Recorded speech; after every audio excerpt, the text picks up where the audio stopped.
Assalamualaikum warahmatullahi wabarakatuh. Perkenalkan, nama saya Muhammad Wildan Krismananda, mahasiswa semester 2 Prodi Manajemen Pendidikan Islam, Fakultas Tarbiyah dan Keguruan, Universitas Islam Negeri Sunan Ampel, Surabaya. Kali ini saya akan mereview video tentang konsep dasar manajemen dari mata kuliah saya Pengantar Ilmu Manajemen yang diampu oleh Bapak Muhammad Soleh SPDI MPDI. Oleh karena itu, sebelum saya membahas konsep dasar manajemen secara jauh, ada 3 poin penting yang akan kami bahas dalam penjelasan ini.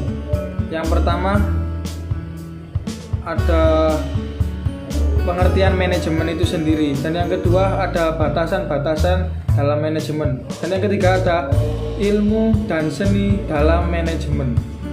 Oleh karena itu, pertama adalah pengertian manajemen. Apa itu pengertian manajemen? Secara bahasa Prancis, manajemen memiliki arti melaksanakan dan mengatur. Secara bahasa Inggris, manajemen memiliki arti mengendalikan. Jadi, secara keseluruhan manajemen ini memiliki arti yang sama, yaitu mengatur, mengendalikan, melaksanakan semua kegiatan yang ada tadi. Nah, secara terminologi, manajemen adalah proses bekerja sama antar individu dan kelompok serta sumber daya lainnya dalam mencapai tujuan organisasi. Dalam hal ini, hal tersebut disebut sebagai aktivitas manajerial.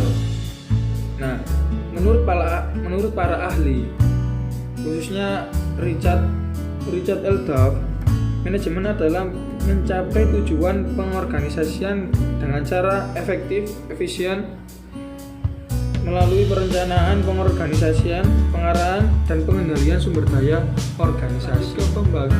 Ke poin kedua dalam batasan-batasan manajemen. Ada batasan-batasan manajemen menurut John D. Millett. Membatasi manajemen adalah suatu proses perencanaan, pemberian arahan kinerja kepada orang yang telah diorganisasikan dalam mencapai suatu tujuan organisasi. Dalam hal ini ditekan ada 2 poin, proses pengarahan dan pembagian kerja. Proses pengarahan ini instruksi dari atasan menuju ke bawahan untuk melaksanakan tugas-tugas yang telah diberikan untuk mencapai tujuan. Dan pembagian kerja ini pembagian yang ditetapkan oleh seorang manajer kepada tiap individu untuk melaksanakan tugas yang telah diberikan, bagian-bagiannya. Lalu ada unsur-unsur dalam manajemen. Unsur-unsur dalam manajemen ini ada 4 poin penting, yaitu elemen sifat, elemen fungsi, elemen sarana, dan elemen tujuan. Elemen sifat ada 2, yaitu seni dan ilmu. Seni, kenapa kok manajemen disebut seni? Karena keindahan dan keluasan seseorang dalam mengatur, mengelola manajemen tersebut, maka dari itu manajemen disebut seni. Dan kenapa kok manajemen disebut sebagai ilmu? Karena telah tersistematis yang diorganisasikan untuk mencapai kebenaran yang mutlak.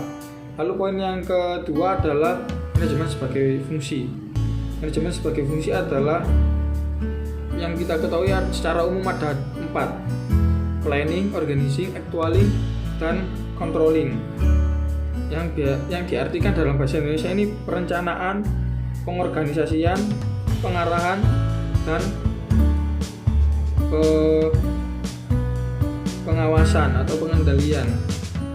Yang ketiga adalah elemen sasaran. Elemen sasaran ini ada manusia dan mekanisme kerja. Manusia dapat diperlukan karena untuk mengatur, menetapkan tata pengurusan dan kepemimpinan.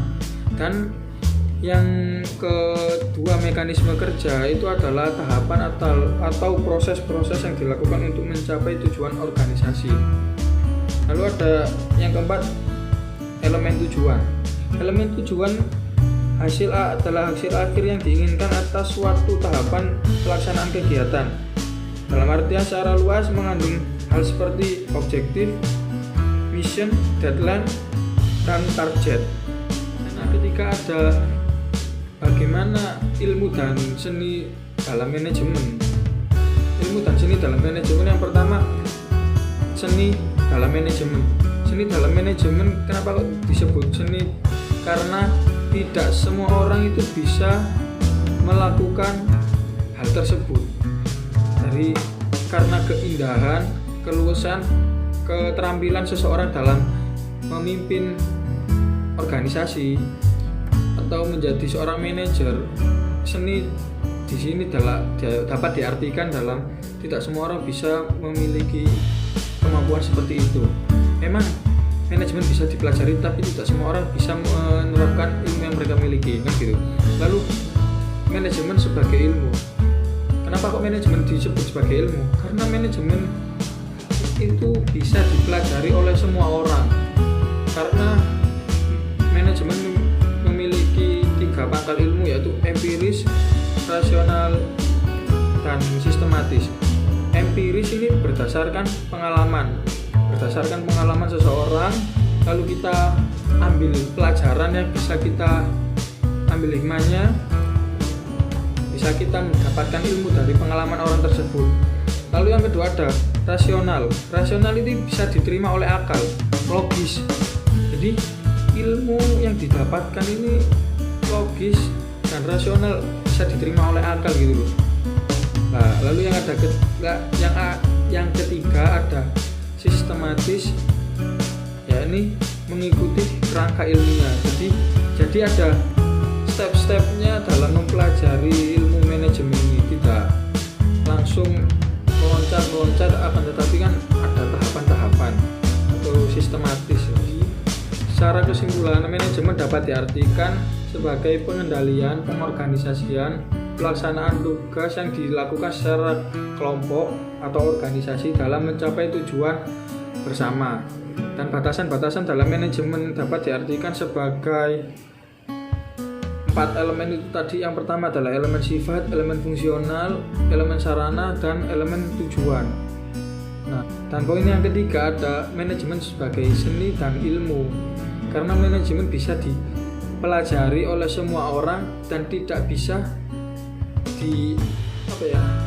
semua orang itu bisa memiliki keahlian dalam memimpin suatu organisasi atau mengelola suatu organisasi tersebut. Mungkin itu saja yang bisa saya sampaikan dalam video kali ini. Semoga bisa bermanfaat untuk kita semua. Apabila ada salah kata, salah ucapan yang saya lakukan, saya mohon maaf sebesar-besarnya.